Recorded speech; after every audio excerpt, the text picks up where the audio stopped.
സങ്കീർത്തനങ്ങൾ 10-ാം അധ്യായം 1 മുതൽ 18 വരെയുള്ള വാക്യങ്ങൾ.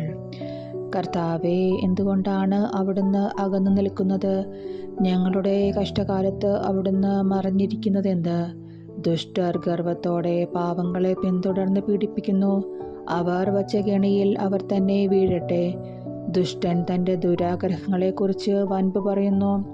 അത്യാഗ്രഹി കർത്താവിനെ ശപിച്ചു തള്ളുന്നു.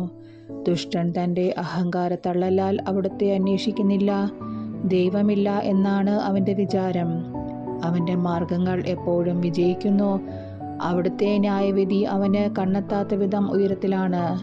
അവൻ തൻ്റെ ശത്രുക്കളെ പുച്ഛിച്ചു തള്ളുന്നു. ഞാൻ കുലുങ്ങുകയില്ല, ഒരു കാലത്തും എനിക്ക് അനർത്ഥം ഉണ്ടാവുകയില്ലെന്ന് അവൻ ചിന്തിക്കുന്നു. അവൻ്റെ വായ് ശാപവും വഞ്ചനയും ഭീഷണിയും കൊണ്ട് നിറഞ്ഞിരിക്കുന്നു. അവൻ്റെ നാവിനടിയിൽ ദ്രോഹവും അധർമ്മവും കുടികൊള്ളുന്നു. അവൻ ഗ്രാമങ്ങളിൽ പതിയിരിക്കുന്നു. ഒളിച്ചിരുന്ന് അവൻ നിർദോഷരെ കൊല ചെയ്യുന്നു. അവൻ്റെ കണ്ണുകൾ നിസ്സഹായരെ ഗൂഢമായി തിരയുന്നു. പാവങ്ങളെ പിടിക്കാൻ അവൻ സിംഹത്തെ പോലെ പതിയിരിക്കുന്നു.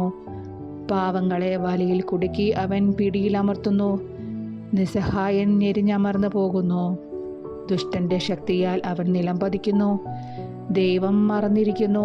അവിടുന്ന് മുഖം മറച്ചിരിക്കുകയാണ്. അവിടുന്ന് ഒരിക്കലും ഇത് കാണുകയില്ല എന്ന് ദുഷ്ടൻ വിചാരിക്കുന്നു. കർത്താവെ, ഉണരണമേ. ദൈവമേ, അവിടുന്ന് കരം ഉയർത്തണമേ. പീഡിതരെ മറക്കരുതേ. ദുഷ്ടൻ ദൈവത്തെ നിഷേധിക്കുന്നതും അവിടുന്ന് കണക്ക് ചോദിക്കുകയില്ലെന്ന് ഹൃദയത്തിൽ മന്ത്രിക്കുന്നതും എന്തുകൊണ്ട്? അങ്ങ് കാണുന്നുണ്ട്. കഷ്ടപ്പാടുകളും ക്ലേശങ്ങളും അങ്ങ് തീർച്ചയായും കാണുന്നുണ്ട്. അങ്ങ് അവ ഏറ്റെടുക്കും. നിസ്സഹായൻ തന്നെ അങ്ങേക്ക് സമർപ്പിക്കുന്നു. അനാഥന് അവിടുന്ന് സഹായകനാണല്ലോ. ദുഷ്ടൻ്റെയും അധർമ്മിയുടെയും ഭുജം തകർക്കണമേ. ദുഷ്ടതയ്ക്ക് അറുതി വരുന്നത് വരെ അത് തിരഞ്ഞു നശിപ്പിക്കണമേ. കർത്താവ് എന്നേക്കും രാജാവാണ്. ജനതകൾ അവിടുത്തെ ദേശത്ത് നിന്ന് അറ്റുപോകും. കർത്താവെ, എളിയവരുടെ അഭിലാഷം അവിടുന്ന് നിറവേറ്റും.